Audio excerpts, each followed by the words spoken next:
Hello students, चलिए start करते हैं। एक्सरसाइज 1.1 का क्वेश्चन नंबर 6 देखते हैं क्या है। Show that the relation R in the set 1, 2, 3। एक सेट के हमें एलिमेंट्स दे रखे हैं और रिलेशन हमें यहाँ पे दे रखा है 1, 2, 2, 1 is symmetric but neither reflexive nor transitive. हमें इसको सिमेट्रिक प्रूव करना है और रिफ्लेक्सिव और ट्रांजिटिव ये है ही नहीं, तो ये हम कैसे प्रूव करेंगे चलिए देखते हैं।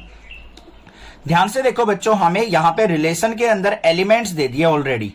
पहले क्या होता था, हमें यहाँ पे सेट बिल्डर फॉर्म गिवन होती थी, उससे रोस्टर फॉर्म गिवन होती थी, उसको हम सेट बिल्डर में कन्वर्ट करते थे। अब यहाँ पे ऑलरेडी हमें क्या दे दिया, यहाँ पे हमें ये रोस्टर फॉर्म में बना के दिया हुआ है।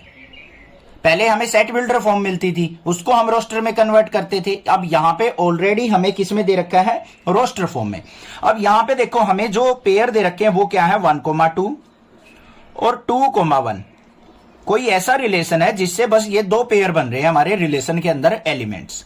अब इसको हमें देखना है कि ये रिफ्लेक्सिव और ट्रांजिटिव नहीं होना चाहिए, सिमेट्रिक हो सकता है। तो देखते हैं कैसे करेंगे। सबसे पहले फर्स्ट पार्ट, रिफ्लेक्सिव के लिए हमें क्या होना चाहिए, 1, 1, 2, 2, 3, 3। ऐसा पेयर तो यहां पे प्रेजेंट ही नहीं है, नॉट बिलोंग्स टू रिलेशन है। सो this is not reflexive, not reflexive. बस ये लिखना है ना इजी, कोई दिक्कत की बात नहीं है। सेकंड चलते हैं। अब हमें क्या करना है, यहां पे सिमेट्रिक देखना है। सिमेट्रिक में कंडीशन क्या होती है, ए बी बिलोंग्स टू अगर आर है तो B A belongs to R होगा। तो देख लेते हैं भाई, यहां पे 1, 2 ये हमारा रिलेशन के अंदर प्रेजेंट है, तो इसका उल्टा 2, 1 भी हमारा रिलेशन में प्रेजेंट है। सो दिस इज सिमेट्रिक। तो इस रिलेशन को हम सिमेट्रिक रिलेशन कह सकते हैं। क्लियर हो गया। थर्ड पार्ट पे चलते हैं। थर्ड पार्ट के अंदर क्या होता है, ए कोमा बी अगर बिलोंग्स टू आर है और B comma C belongs to R है, तो हमारा ए कोमा सी भी क्या होना चाहिए, बिलोंग्स टू आर होना चाहिए। क्या ये कंडीशन यहां सेटिस्फाई होगी, देखते हैं। 1, 2 हमारे पास तो दो ही पेयर हैं, 1, 2 बिलोंग्स टू आर है और 2, 1 जो है हमारा वो भी बिलोंग्स टू आर है। तो 1, 1 देखो ए और सी लिया था ना हमने, तो यहां से ए की वैल्यू 1 है, सी की वैल्यू 1 है, तो a comma c 1, 1 not belongs to R, क्योंकि 1, 1 तो यहां पे प्रेजेंट ही नहीं है, तो ये क्या हो जाएगा, not transitive, not transitive relation. बस यही चीज तो प्रूव करनी थी हमें, सिमेट्रिक बताना था, सिमेट्रिक ये है, रिफ्लेक्सिव और ट्रांजिटिव नहीं है। इस तरीके से क्वेश्चन करेंगे। कोई भी एक्सरसाइज 1.1 का क्वेश्चन नंबर 7 देखते हैं क्या है। Show that the relation R in the set A of all the books in a library of a college given by relation R equal to x, y such that x and y have same number of pages. दो books हैं, दोनों के अंदर same number of page होने चाहिए, is an equivalence relation. तो इस relation को हमें इक्विवेलेंस रिलेशन प्रूव करना है। अब इक्विवेलेंस रिलेशन क्या होता है, वो रिलेशन जो हमारा क्या हो, रिफ्लेक्सिव भी हो, सिमेट्रिक भी हो और ट्रांजिटिव भी हो, तीनों हो, उसको हम इक्विवेलेंस रिलेशन कह देते हैं। तो चलिए देखते हैं कैसे करेंगे। एग्जाम्पल के तौर पे हमारी लाइब्रेरी के अंदर रिलेशन क्या दे रखा है हमें, x, y such that x and y have same number of page, same number of page। अब जितनी भी बुक है ना उनके अंदर क्या है, सेम नंबर ऑफ पेज दे रखे हैं। अब एग्जांपल लेते हैं यहां पे, मान लो आपके पास जो है सेट बनाते हैं, मान लो लाइब्रेरी के अंदर जो बुक है वो 3 बुक रखी हैं। एग्जाम्पल के तौर पे एक x रखी है, एक y रखी है, एक z रखी है। यहां पे a b c भी ले सकते हो आपके दिल करे तो। अब भाई x y z का रिलेशन कैसे बनेगा, x का यहां पे इसको रिलेशन बनाने के लिए देखो सिंपल, अगर एक सिंगल सेट दे रखा हो तो इसके एलिमेंट्स लिखो x y z, दूसरे में भी सेम एलिमेंट्स लिख लो x y z। x का x के साथ रिलेशन हो सकता है, बिल्कुल, तो x x हो गया। x का y के साथ हो सकता है, बिल्कुल हो सकता है। x का z के साथ हो सकता है, लिख दिया। फिर हमने क्या किया, y का x के साथ हो सकता है, ये लिख दिया भाई। y का y के साथ भी हो सकता है और y का z के साथ भी हो सकता है। फिर z का x के साथ हो सकता है रिलेशन और जेड का वाई के साथ हो सकता है और जेड का जेड के साथ हो सकता है। ये हमने एक एग्जांपल लिया है, लेट, यहां पे लेट किया है हमने। ए सेट के अंदर मान लिया 3 बुक थी, तो ये हमारे पेयर यहां पे रिलेशन में पॉसिबल है। तो सबसे पहले हमें रिफ्लेक्सिव चेक करना है। तो यहां पे देखो X X Y Y Z Z relation के अंदर प्रेजेंट है, तीनों बुक प्रेजेंट है आपस में। तो यहां पे क्या लिखेंगे हम, X X Y Y Z Z belongs to R, so this is reflexive, this is reflexive. आपको एज्यूम करना है ये एग्जांपल, कोई और एग्जांपल भी आप एज्यूम कर सकते हो, तभी आप प्रूव करोगे, आसानी से समझ में आएगा। दूसरा हमें करना है सिमेट्रिक प्रूव। सिमेट्रिक के लिए क्या होता है बच्चों, देखो एक्स कोमा वाई, 2 अलग बुक हैं एक्स और वाई जिनमें इक्वल पेज हैं, वो हमारे रिलेशन के साथ बिलोंग कर रहे हैं। तो वाई कोमा एक्स, तो वाई एक्स में भी क्या होंगे, इक्वल पेज ही तो होंगे। एक्स इक्वल टू वाई कह लो या वाई इक्वल टू एक्स कह लो, बात बराबर है। ये Y equal to X, Y X भी क्या है, रिलेशन में प्रेजेंट है। तो ये क्या हो जाएगा, so this is symmetric, this is symmetric. बस थर्ड पार्ट देखते हैं, ट्रांजिटिव कैसे होगा। अगर x कोमा वाई हमारा बिलोंग्स टू आर है और y comma Z, Y Z कहां है ढूंढो भाई, ये रहा, ये भी बिलोंग्स टू आर है, तो x और z भी हमारा क्या होना चाहिए, so x comma Z belongs to R. तो एक्स जेड देख लो भाई कहां है, ये रहा, एक्स जेड भी रिलेशन के अंदर है, तो हम कह सकते हैं so this is transitive, this is transitive. आ गया ना समझ में। देखो एग्जाम्पल लेने से कितने अच्छे से क्लियर हो गया। वैसे मैं लिखता यहां पे कि दोनों बुक्स हैं, दोनों में इक्वल पेज हैं, उससे आप कंफ्यूज हो जाते। हमने एज्यूम कर लिया, यहां पे लेट कर लिया, ए सेट के अंदर एक्स वाई जेड बुक्स हैं, ये 3 ही बुक प्रेजेंट थी मान लो लाइब्रेरी के अंदर, क्योंकि हो तो बहुत सारी सकती हैं भाई, उसके केस लेके चलेंगे तो यहां पे पेज फुल हो जाएगा हमारा। बस हमने एग्जांपल ले लिया 3 बुक्स का, उससे सिंप्लीफाई करोगे आसानी से क्लियर हो जाएगा। 3 बुक थी, तीनों में इक्वल पेज थे, तो उनके पेयर ये बन सकते हैं हमारे। इनसे हमने रिफ्लेक्सिव, सिमेट्रिक और ट्रांजिटिव प्रूव कर दिया। अब यहां पे क्या लिख देंगे लास्ट में, relation is reflexive, symmetric and transitive, so this is equivalence relation, equivalence relation।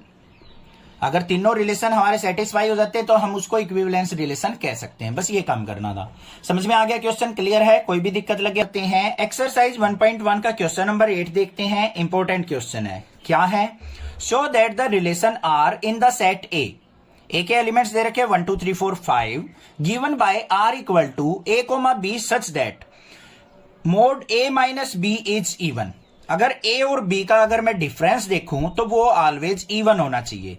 और क्या प्रूव करना है, इज एन इक्विवेलेंस रिलेशन, क्या ये रिलेशन इक्विवेलेंस है। बस पहले यहां तक देखेंगे, इस स्टेटमेंट को बाद में देखेंगे। तो देखते हैं भाई सॉल्यूशन इसका। सबसे पहले सेट ए देखो बच्चों क्या दे रखा है हमें, 1 2 3 4 5 और रिलेशन क्या दे रखा है, ए और बी के बीच में रिलेशन दे रखा है such that mod A minus B जो है इवन होना चाहिए। दोनों का डिफरेंस का मोड क्या आना चाहिए, इवन नंबर आना चाहिए। ऐसे पेयर बनाने हमें, बना लो भाई। देखो बिल्कुल सिंपल है रिलेशन के पेयर बनाने। यहां पे सबसे पहले ध्यान से देखो एक चीज, क्या 1 और 1, 1 और 1 का पेयर बन सकता है या नहीं बन सकता। ए की वैल्यू भी 1 हो, बी की वैल्यू भी 1 हो। यहां से देखा करो ए कोमा बी, ए की वैल्यू 1 पुट कर सकते हैं, बी की वैल्यू भी 1 पुट कर सकते हैं। 1 माइनस 1 क्या हो जाएगा, 0। 0 क्या होता है, इवन नंबर। तो 1 1 का पेयर पॉसिबल है। अब मैं 1 और 2 का पेयर बना के देखूं, ए की वैल्यू 1 और बी की वैल्यू 2, तो 2 में से 1 सब्ट्रैक्ट किया, क्या आया, 1 आया। 1 तो इवन नहीं होता, तो 1 और 2 का तो पेयर बन ही नहीं सकता। 1 और 3 का पेयर बन जाएगा। 1 और 3 का डिफरेंस क्या होगा, 2। 2 जो है इवन नंबर है। 3 और 1 का पेयर भी हो सकता है भाई, हो सकता है ना। 3 और 1 का उल्टा कर दो, 3 माइनस 1 करेंगे तो क्या हो गया 2, या फिर 1 माइनस 3 करेंगे, -2 का मोड करेंगे वो भी +2, तो ये आगे इवन नंबर हमारे। ऐसे ही हमारा 1 और 4 का नहीं बन सकता, 1 और 5 का बन जाएगा, और 5 1 का भी बन जाएगा। ऐसे ही 2 2 का भी बन जाएगा हमारा रिलेशन, क्योंकि 2 माइनस 2 करेंगे 0, 0 इज इवन नंबर। ऐसे ही हमारा 3 3 का भी बन जाएगा, और 2 के साथ हमारा किसका बन सकता है, 4 का बन सकता है। क्लियर हो गया। 2 और 4 का डिफरेंस भी इवन होगा, 3 और 5 का पेयर बन जाएगा। इस तरीके से हमारे पेयर फॉर्म हो जाएंगे। कोई दिक्कत की बात नहीं है, समझ में आ गया होगा, इतना कोई प्रॉब्लम नहीं होनी चाहिए। ठीक है, अब बात करते हैं यहां पे और किसका रिलेशन बन सकता है, एक आध और देख लेते हैं। 1,5 का बन गया हमारा, बना दिया, बहुत है, इनसे ही हो जाएगा क्लियर। अब देखो सबसे पहले हमें रिफ्लेक्सिव चेक करना है। 1 1 2 2 3 3 ये सब रिलेशन के अंदर प्रेजेंट है, तो यहां पे क्या लिखेंगे, 1 1 2 2 3 3 बिलोंग्स टू रिलेशन। रिलेशन से बिलोंग कर रहे हैं, तो ये क्या हो गया हमारा, रिफ्लेक्सिव रिलेशन हो गया। कोई दिक्कत नहीं है, आगे चलते हैं दूसरे पार्ट पे।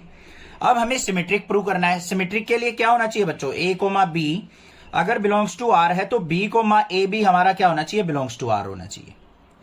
तो कैसे करेंगे, यहां पे ध्यान से देख लो। ए कोमा बी कोई भी पेयर उठा लो, 1,3 उठा लिया हमने, 1,3 जो है बिलोंग्स टू आर है, रिलेशन के अंदर प्रेजेंट है। तो इसका उल्टा 3,1 भी क्या होगा, बिलोंग्स टू आर। 1 का 3 का डिफरेंस देख लो या 3 1 का डिफरेंस देख लो, ऑलवेज इवन नंबर होगा और रिलेशन से बिलोंग कर रहा है, तो ये क्या हो जाएगा, so this is symmetric. Third part देखते हैं। भाई थोड़ा सा दिमाग ज्यादा लगाना पड़ेगा रिलेशन एंड फंक्शन में, ये मत सोचना इतना इजी चैप्टर है, बच्चे तो इसको छोड़ ही देते हैं, बट मैं फिर भी इसको इजी करके ट्राई करने की कोशिश कर रहा हूं कि आपको अच्छे से समझ में आ जाए। तो एक बार इंट्रोडक्शन देख के देन क्वेश्चन करेंगे ना, तो हो जाएगा क्लियर। 3 ही तो चीज है पूरी एक्सरसाइज में, रिफ्लेक्सिव, ट्रांजिटिव और सिमेट्रिक। तो 3 ही पॉइंट याद करने हैं आपको, समझने हैं इंट्रोडक्शन से, पूरी एक्सरसाइज कंप्लीट हो जाएगी। अब यहां पे हमें सिमेट्रिक देखना है। वो सिमेट्रिक तो हो गया। ट्रांजिटिव, ट्रांजिटिव के लिए क्या होता है, ए कोमा बी अगर बिलोंग्स टू आर है और बी कोमा सी हमारा बिलोंग्स टू आर है, तो ए और सी का पेयर भी हमारा क्या होना चाहिए, बिलोंग्स टू आर होना चाहिए, तब हम उसको क्या कह सकते हैं, ट्रांजिटिव। तो पहले ए कोमा बी देख लो भाई, ए कोमा बी ले लिया, मान लो 1,3 ले लिया मैंने, 1,3 बिलोंग्स टू आर। अब 3 का 5 के साथ भी, ये भी बिलोंग्स टू आर है। हमें ऐसी वैल्यू उठानी है, यहां से देखो बी और बी सेम होने चाहिए, तो यहां पे ये 3 था, ये भी 3 के साथ पेयर होना चाहिए हमारा। अब 1 और 5 भी हमारा क्या होना चाहिए, बिलोंग्स टू आर होना चाहिए। 1 5 बिलोंग्स टू आर, देखो भाई 1 और 5 भी है हमारा बिलोंग्स टू आर, तो ये क्या हो जाएगा, so this is transitive, this is transitive. बस ये चीज हो गई, हमारा पहले का सॉल्यूशन हो गया, पहले पार्ट का। आगे देख लेते हैं और क्या पूछ रखा है। So that all the elements 1 3 5 are related to each other. यहीं तक रुको। उसने क्या कहा है, एक सेट है 1 3 5 का, वो आपस में एक दूसरे से रिलेट करते हैं। बिल्कुल कर रहे हैं। क्यों कर रहे हैं, हमें इनका डिफरेंस क्या होना चाहिए बच्चों, इवन नंबर। 1 का 3 का भी इवन नंबर आएगा डिफरेंस, 1 5 का भी, 3 5 का भी और 5 1 का भी, सब आपस में डिफरेंस क्या दे रहे हैं, इवन नंबर दे रहे हैं। तो यहां पे क्या लिख देंगे, 1 3 5 are related to each other, related to each other. अब रीजन लिखना है यहां पे, as difference between them is even. उनके सारे एलिमेंट्स का आपस में डिफरेंस क्या है, इवन नंबर है, इसलिए वो रिलेट कर रहे हैं। अब 2,4 देख लो, 2,4, 2 और 4 का डिफरेंस क्या है, इवन नंबर। 4,2 का भी डिफरेंस क्या है, इवन नंबर। तो यहां पे 2 4 भी क्या है, are related to each other. Difference क्या है, डिफरेंस इज इवन, ये भी हो गया। बट उसने क्या कहा है, but no element of 1 3 5 is related to element 2 4। 1 3 5 2 4 के साथ रिलेट नहीं करते, बिल्कुल नहीं करते भाई, ध्यान से देखो। 1 और 2 का डिफरेंस देखो, 1 होता है, इवन नंबर नहीं होता तो रिलेशन बना ही नहीं। 3 और 4 का देख लो, इनके बीच में भी डिफरेंस 1 का है, ये भी रिलेशन नहीं बन रहा है। 5 और 2 का देख लो, डिफरेंस कितना आ रहा है, 3, ओड नंबर होगा। तो इन तीनों एलिमेंट्स का इनके साथ डिफरेंस ऑलवेज ओड नंबर होगा, तो इनका रिलेशन इसके साथ है नहीं हो सकता। तो यहां पे क्या लिखेंगे, 1 3 5 एंड 2,4, इस तरीके से लिखना, मिडल ब्रैकेट में लिख लेना इनको, क्योंकि सेट है ना, इस तरीके से भाई। Not related as difference between them is odd. तो इनके बीच में क्या है, ओड डिफरेंस है, इसलिए वो आपस में रिलेट नहीं करेंगे। ये 3 बातें लिखनी है आपको लास्ट में। समझ में आ गया होगा क्वेश्चन, कोई दिक्कत नहीं है। कोई डाउट हो तो आप मुझसे। हेलो स्टूडेंट्स, चलिए स्टार्ट करते हैं। एक्सरसाइज 1.1 का क्वेश्चन नंबर 9 देखते हैं क्या है। Show that each of relation R in the set A, X belongs to Z और x की वैल्यू जो है 0 से लेके 12 के बीच में होनी चाहिए। गिवन बाय दिस, आर जो रिलेशन है वो क्या है, a, b such that a minus b का mod is multiple of 4। 2 number का डिफरेंस क्या होना चाहिए, 4 का मल्टीपल होना चाहिए। फर्स्ट पार्ट तो ये दे रखा है। दूसरा क्या दे रखा है इसमें, a, b such that a equal to b, a equal to b होना चाहिए। और ये क्या है, इक्विवेलेंस रिलेशन हमने प्रूव करना है। ठीक है, ये लाइन जो है इसको बाद में समझाएंगे आपको, पहले इसका मतलब समझ लो। पहले बच्चों ये बता दो मुझे मल्टीपल ऑफ 4 कौन से होते हैं। अब क्लास 10 तक तो आपने पढ़े होंगे सर 4 की टेबल जो होती है मल्टीपल ऑफ 4 होती है, 4, 8, 12, 16, 20 इस तरीके से सर। बट क्या आपने सोचा है 0 भी हमारा क्या होता है, मल्टीपल ऑफ 4 माना जाएगा। कैसे, हम मल्टीपल ऑफ 4 को कैसे लिखते हैं, 4 मल्टीप्लाई 1, 4 मल्टीप्लाई 2, 4 मल्टीप्लाई 3, इस तरीके से जो वैल्यूज आती जाती हैं हमारे पास वो सारी क्या होती है, मल्टीपल ऑफ 4 होती हैं। बट क्या आपने कभी सोचा 4 मल्टीप्लाई अगर 0 करता हूं तो 0 वैल्यू आएगी, 0 भी हमारी 4 की मल्टीपल बोली जाएगी। ये चीज यहां पे यूज होने वाली है, इसलिए मैंने स्टार्टिंग में ही बता दिया आपको। क्लियर हो गई बात, ठीक है भाई। अब चलते हैं अपने फर्स्ट पार्ट के ऊपर। यहां पे सबसे पहले ए सेट के अंदर एलिमेंट देख लो बच्चों क्या क्या दे रखे हैं। एक्स की वैल्यू 0 से 12 तक है, तो 0 से स्टार्ट कर देनी हमें, 0, 1, 2, 3, 4 अप टू 12 तक। सारी वैल्यू नहीं लिख रहे हैं, लिखना चाहो तो लिख सकते हो। अब यहां पे हमें रिलेशन बनाना है। रिलेशन क्या दे रखा है हमें, a, b such that mode of a minus b is multiple of 4, कि 2 नंबर्स का डिफरेंस जो है वो मल्टीपल ऑफ 4 होना चाहिए। तो ऐसे पेयर कौन कौन से बनेंगे, चलो भाई देख लेते हैं। पहला एलिमेंट यहां से पिक करो 0, 0, का पेयर बन सकता है। 0 माइनस 0 करेंगे, 0 आ गया, 0 हमारा 4 का मल्टीपल है। लग गया ना पता क्यों बताया था मैंने। आगे देखो 0 का पेयर किसके साथ बन सकता है, 4 के साथ। 0 और 4 का डिफरेंस कितना होगा बच्चों, 4 होगा, वो भी हमारा मल्टीपल ऑफ 4 है। इसको उल्टा करके भी लिख सकते हैं 4, 0, ये भी तो पेयर बन सकता है। आगे देख लेते हैं 0 का रिलेशन और किसके साथ हो सकता है, 8 के साथ, और 8, 0, इनके डिफरेंस भी 8 है, 8 भी हमारा मल्टीपल ऑफ 4 होता है। ऐसे बहुत सारे पेयर बन जाएंगे। फिर 1 को ले लो, 1, 1 भी हो जाएगा हमारा पेयर। 1 माइनस 1 0 आ रहा है, 0 मल्टीपल ऑफ 4 है। 1 का रिलेशन 5 के साथ हो सकता है, 1, 5 का डिफरेंस 4 है। 5 का 1 के साथ हो सकता है, ऐसे। फिर एक और ले लेते हैं, 2, 2 बन जाएगा, 2 का 6 के साथ होगा, 6 का 2 के साथ। और यहां पे 2 का हमारा और किसके साथ हो सकता है, 10 के साथ। 10 माइनस 2 कितना हो जाएगा बच्चों, 8 हो जाएगा। तो ऐसे बहुत सारे पेयर बन जाएंगे, इतने ज्यादा बनाने की जरूरत नहीं है, ऐसे लगा के छोड़ दो। ठीक है, अब देखते हैं हमें क्या करना है, इसको रिफ्लेक्सिव, ट्रांजिटिव और सिमेट्रिक प्रूव करना है। देखना है हमें इक्विवेलेंस है या नहीं है, या फिर तीनों हमारे सेटिस्फाई होते हैं या नहीं होते हैं। फर्स्ट वाले पे चलते हैं। रिफ्लेक्सिव के लिए क्या होना चाहिए, देखो 0, 0, 1, 1, 2, 2 बिलोंग्स टू आर है। सो this is reflexive, this is reflexive. कोई दिक्कत नहीं, ये तो समझ में आ गया सर, आसान था। रिफ्लेक्सिव तो हम जल्दी प्रूव कर लेते हैं।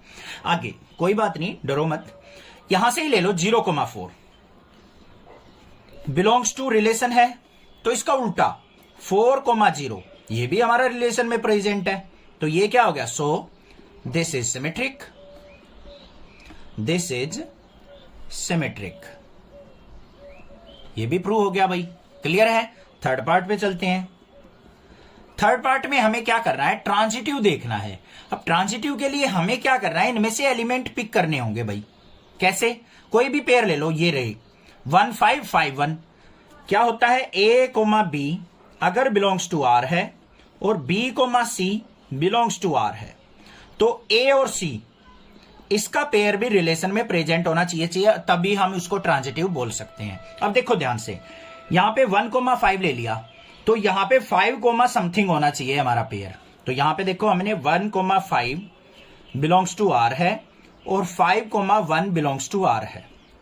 तो ये देखो ए हो गया, ये बी हो गया, ये बी हो गया, ये सी हो गया। तो ए और सी मतलब 1, 1 ये भी क्या होना चाहिए, बिलोंग्स टू आर। तो भाई 1 1 बिलोंग्स टू आर तो है, तो ये क्या लिख देंगे हम, ट्रांजिटिव भी है। ये क्या है, ये ट्रांजिटिव रिलेशन। और अब ये तीनों रिलेशन है तो ये क्या हो जाएगा हमारा, फर्स्ट वाला पार्ट क्या शो कर रहा है, ये इक्विवेलेंस है, लिख देंगे ऐसे। ठीक है, क्लियर हो गया ये, यहां पे कोई दिक्कत नहीं होनी चाहिए। अब चलते हैं सेकंड वाले पार्ट पे। सेकंड भी बिल्कुल इजी है। ए comma B such that a equal to b is an equivalence relation. क्या कहा है उसने कि ए और बी हमेशा इक्वल होने चाहिए। बस सिंपल है, ध्यान से देख लो कैसे करेंगे इसको। इसको करने के लिए हमें क्या करना पड़ेगा, यहां से नंबर मत पिक करना 0 1 2 3 4 5 6 7 8 9 10 अप टू 12 तक, क्योंकि वहां पे आपको कंफ्यूजन क्रिएट हो जाएगी। क्यों क्रिएट हो जाएगी, कहीं पे मैं लिखूंगा 1 इक्वल टू 2, आप कहोगे सर कैसे लिख दिया, ये तो गलत हो गया। बट इसके लिए हमें क्या करेंगे, लेट इस ए सेट के अंदर से हमने कोई भी 3 एलिमेंट ले लिए 0 1 2। 0 को मान लिया हमने ए, 1 को मान लिया बी और 2 को मान लिया सी, एग्जाम्पल के तौर पे। तो यहां पे क्या लिख लेंगे हम, ए बी सी, इनसे हम क्या करेंगे, अपने एलिमेंट्स बनाएंगे। ये मान लो 12 एलिमेंट्स हैं। तो रिलेशन के अंदर क्या बन जाएंगे बच्चों हमारे पेयर, ए कोमा ए हो सकता है क्योंकि उसने ए इक्वल टू बी बोला है। क्या बोला है, ए इक्वल टू बी। तो इनके रिलेशन बनाने के लिए मैंने आपको बता रखा है, ना बनाने आए तो ए बी सी मान लो एलिमेंट है, दूसरे भी ए बी सी हैं, तो ए का ए के साथ रिलेशन, ए का बी के साथ, ए का सी के साथ, तो ए हो गया, ए बी हो गया, ए सी हो गया। फिर बी के रिलेशन देख लो, बी ए हो गया, बी बी हो गया और बी सी हो गया। फिर ऐसे ही हम सी का ए के साथ रिलेशन, सी का बी के साथ रिलेशन, सी का सी के साथ रिलेशन, ऐसे बन रहे हैं। अगर मान लो आपको ये अच्छा नहीं लग रहा है, सर ए बी सी तो नहीं लूंगा मैं, तो नंबर ही लूंगा, ले लो भाई नंबर ले लो। तो सेट के अंदर क्या है हमारे एलिमेंट्स, 0 1 2, इस तरीके से। ज्यादा एलिमेंट्स नहीं लेंगे क्योंकि बहुत सारे पेयर बन जाएंगे, कंफ्यूज हो जाओगे। 0 1 2 के पेयर क्या क्या बन सकते हैं, 0 1 2, ऐसे ही 0 1 2, 0 का 0 के साथ पेयर हो सकता है, तो रिलेशन में क्या क्या आ जाएंगे, 0 0, फिर 0 1, फिर 0 का 2 के साथ, फिर 1 का 0 के साथ, 1 का 1 के साथ, 1 का 2 के साथ, फिर 2 का 0 के साथ, 2 का 1 के साथ और 2 का 2 के साथ। ये पेयर बन गए हमारे। अब दोनों में से कोई भी मेथड आप यूज कर सकते हो। चलो भाई इसी से बता देता हूं मैं। वैसे ये भी स्टिक मेथड होता है क्योंकि इसमें बहुत सारे एलिमेंट्स लेने होते हैं, तो अगर ये अच्छा ना लगे तो यहां पे ऐसे पेयर बना लो। अब इसको देख लो भाई, रिफ्लेक्सिव फर्स्ट पार्ट 0 0 1 1 2 2 प्रेजेंट है, 0 0 1 1 2 2 बिलोंग्स टू आर है। सो रिफ्लेक्सिव है या नहीं है, बिल्कुल है सर। सेकंड पे चलते हैं, 0 1 देखो बच्चों यहां पे प्रेजेंट है, 0 1 बिलोंग्स टू आर है, तो इसका उल्टा 1 0 भी क्या है, बिलोंग्स टू आर है, ये रहा। तो ये क्या हो जाएगा, सो सिमेट्रिक भी है, कोई दिक्कत नहीं सर, ये भी आ गया, क्लियर है। थर्ड पार्ट पे चलते हैं। अब यहां पे देखो, मान लो 0 1 ले लिया आपने, बिलोंग्स टू आर है, और फिर हमने ले लिया 1 2, ये रहा, क्योंकि ये एलिमेंट सेम होने चाहिए, ये भी बिलोंग्स टू आर है, तो 0 2 भी हमारा क्या होना चाहिए, बिलोंग्स टू आर होना चाहिए। ये है तो 0 2 भी, तो ये क्या हो जाएगा हमारा, सो ट्रांजिटिव भी है। तो ये तीनों रिलेशन को सेटिस्फाई कर रहा है, तो हम क्या लिखेंगे, so this is equivalence, this is equivalence relation. Hence proved, hence proved तो नहीं, हाँ हैंस प्रूव्ड, इक्विवेलेंसी दिखाना था हमें, हो गया प्रूव, क्लियर हो गया। अब भाई लास्ट वाली बात देख लेते हैं, find the set of all elements related to 1 in each case.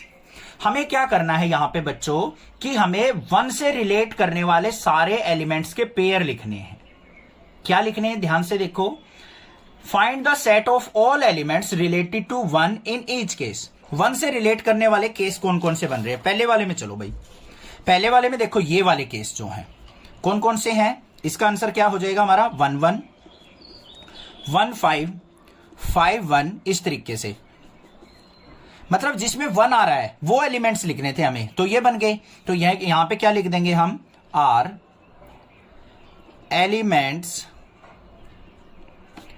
Related to 1, related to 1, और भी बन सकते हैं 1 9 भी बन सकता है, और 9,1 भी बन सकता है, क्योंकि 1 9 का डिफरेंस भी 8 होगा, वो भी 4 का मल्टीपल है। तो ये बन गए हमारे रिलेटेड टू 1। यहां पे क्लियर हो गया। अब इस वाले पार्ट में आ जाओ बच्चों। इस वाले पार्ट में कौन कौन से बन रहे हैं हमारे 1 से रिलेट करने वाले? ये रहे 0 1 1 0 1 1 1 2 2 1, ये रिलेशन हो गए हमारे। तो यहां पे क्या लिख देंगे हम? 0 1 1 0 1 1 2 0 2 0 नहीं 2 1 1 आना चाहिए, और 1 2 आर एलिमेंट्स रिलेटेड टू 1।